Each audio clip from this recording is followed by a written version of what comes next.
the 1984 under-18 All-Valley Karate Tournament. I'll never forget it. I mean, you gotta remember, in 1984, there was no internet. There was no YouTube, no ESPN Plus, none of that. I mean, you either went to the movies or you went to an actual karate tournament itself. To this day, it's one of the most epic matchups of all time. Whoever wins the next point will be our new champion. Don't play the fist, Johnny! It was the kick heard around the world. Clearly, not only was it illegal, but it was violent and potentially deadly.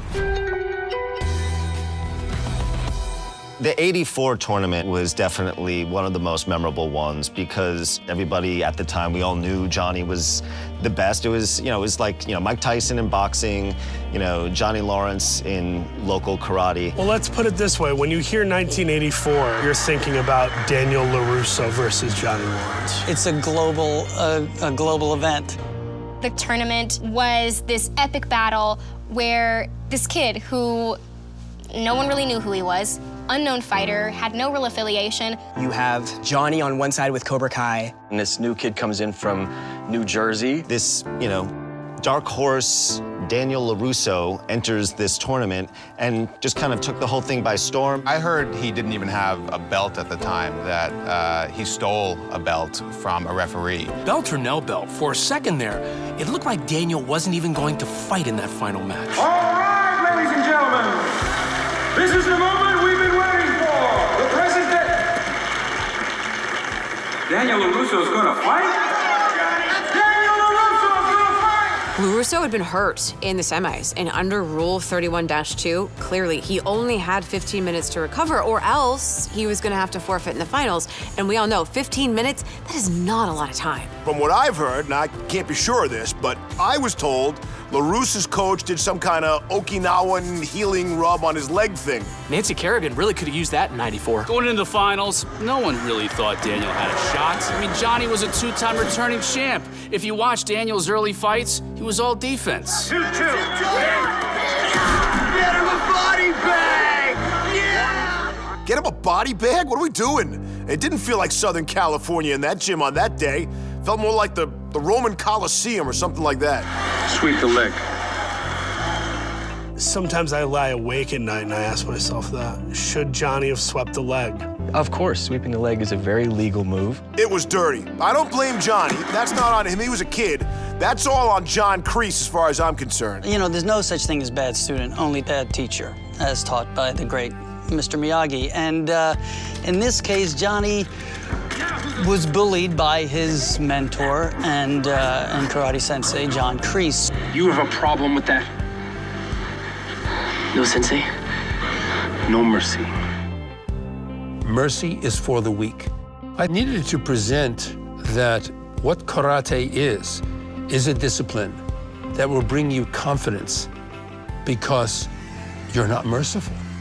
If you think about it, your opponent has an injured leg. You go for it. That's just good coaching. You want to talk about a dirty move? Let's talk about that kick. I remember you go into that final round and things are they were not looking good for LaRusso. Like he's limping, he's wincing, like he'd gotten in a couple of good shots, but the general feeling was like the kid was done. Then all of a sudden out of nowhere, he lifts his arms and leg and some kind of bird. I mean, I'm not doing it justice, but you know what I mean. He's like some kind of bird or something. I've never seen anything like this before. He does this standing bicycle kick thing, landing a devastating blow to Lawrence's face. It was over in a matter of seconds, and the crowd, you should have seen it. Daniel was the best fighter that day. He was the best around. Nothing's ever gonna keep him down.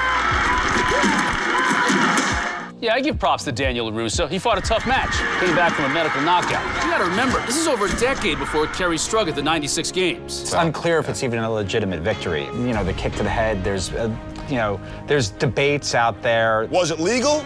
I mean, who am I to say? We can all play Monday morning quarterback if we want to. It's real easy after the fact. But the official on the mat, he didn't call it. Well, of course the crane kick was legal. I mean, the crane kick is literally why Daniel LaRusso is the Karate Kid. No. For 30 years, I've been telling everybody that Johnny Lawrence is the Karate Kid. I think the crane kick took the world by surprise and took all the judges by surprise. This is right up there with Maradona's Hand of God as one of the biggest missed calls in sports history. We are here today, 36 years somewhat later, and we're still having this conversation. That's just awesome. Who really should have won?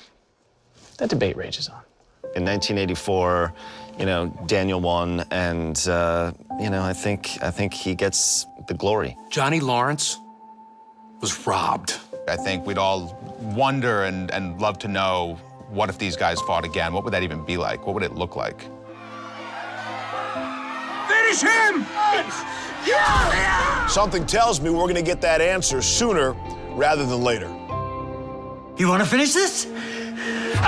Bring it on.